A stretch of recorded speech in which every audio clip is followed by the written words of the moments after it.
The root of all suffering in the lens of Buddhism is attachment. Grief planted the seed within me that watered my soul. I took my grief and pain and I let it transform me.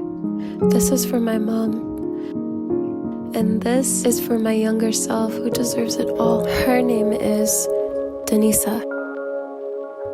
What is my calling in this collective consciousness? A daughter determined to break generational cycles of trauma. I'm an artist, a singer-songwriter, a storyteller, a healer. Mama, no matter what I do, everything gets harder. Ooh, mama, no matter what I say, Papa's still getting old. For all the ancestors before me. A mental health advocate for AANHPI, BIPOC, neurodivergent, and immigrant communities. Today, I celebrate Mother's Day. Come along with me to set an intention in honor of my mom's spirit. But first, a moment with Miwo and Lola. You're just laying in the sun today. They never fail to teach me presence. Like meditation, they remind me to be still and take a breath. Life is precious and all we have is now. I am a little frozen, overwhelmed. Mother's Day is a hard day. I am going to go outside, need a change of scenery, check in with my nervous system. I'm going to be writing empty chair exercise with my mom. Being in nature reminds me that we are a part of it. Nature is strong. Therefore, when I am in nature, I remember that I too am still strong. Look who I get to come home to. It was a very successful walk. I wrote a lot. Empty chair exercise is something that I learned in therapy in relation to healing trauma. You picture an empty chair in front of you, picture that person. What would you say if they were sitting there? And what would you say if you could say anything if she were there? What would I say? It feels like I'm sitting with my mom and I'm spending time with my mom at the same time sitting with myself. I'm just really grateful to have made it this far in my healing journey. Think of younger me and how like she could just never imagine who I am today, and I'm very excited for what's to come. I'm opening myself to all that is, meant for me, internalizing positive things that maybe I couldn't in the past or as a kid. And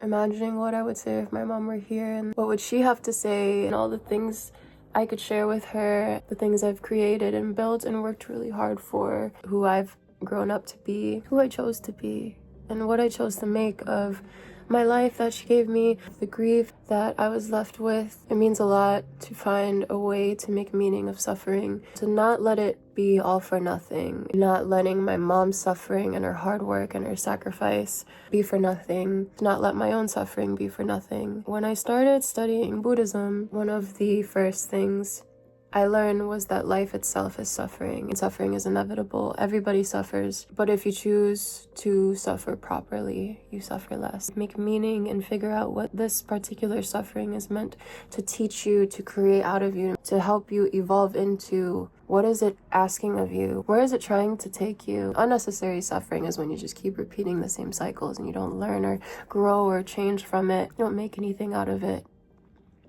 And you're stuck in the same cycle, thinking it's happening to you. Instead, your internal being is making it all happen to yourself. It's been almost 8 years since I lost my mom. It became the biggest blessing. Honestly, grief taught me how to live. It taught me how fleeting and precious, just beautiful everything really is. All things are temporary. The root of all suffering in the lens of Buddhism is attachment. Practicing the art of detachment protects us from unnecessary suffering, and using the suffering as a force of nature to evolve us and change us and help us grow and elevate our frequency. In many ways, my grief has saved me. It gave me something that I didn't have that's incredibly more valuable than anything else in this world. It's almost like she left me behind with this gift, and this suffering is what I made of it. What I alchemized it into is what it is today for me, and it's a source of strength, it's a source of presence, it's a source of being shocked into learning how to live. Not just because that's what she would want. I deeply believe within me that it's not meant to be to just suffer, that it's all meant for something more. Artists are the original healers, creators. I believe I was given so much to be able to alchemize my pain and suffering and my story, to create something that I thought was just healing myself, but ended up healing anyone who can feel seen by my story and my art and the things that I share. That's something even bigger than I could have ever imagined in my entire life. Grief planted the seed within me that watered my soul into the manifestation of ego death and an awakening. I'm so grateful for today, and I made sure that I fed my soul extra well today.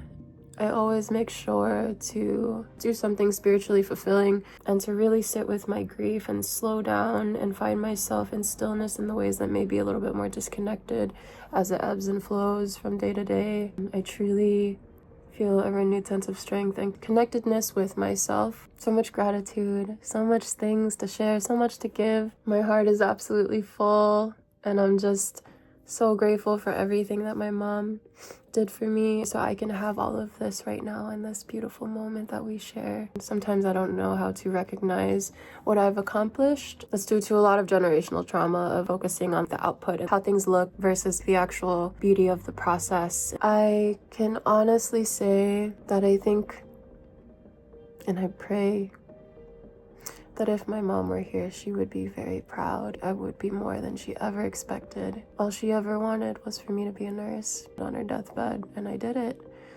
But I did so much more than that. Without a mother, I grieved alone. I'm so grateful to myself and this temple in which I live for carrying me thus far. Grief taught me how to cherish now, not out of fear of loss, but out of knowing I live in abundance. Now, for more grounding and healing today, it's time to sing, read, write, and meditate. Everything you did for me, yeah, left behind your home and family in the Philippines. Ooh, Mama, I promise we gonna make it, gonna make it. Oh. So baby, keep that head up. If I can do it, so can you. 'Cause I know there's a different story for me. Mama, use my name to change the game. Grief can be the garden of compassion. If you keep your heart open, your pain can become your greatest ally.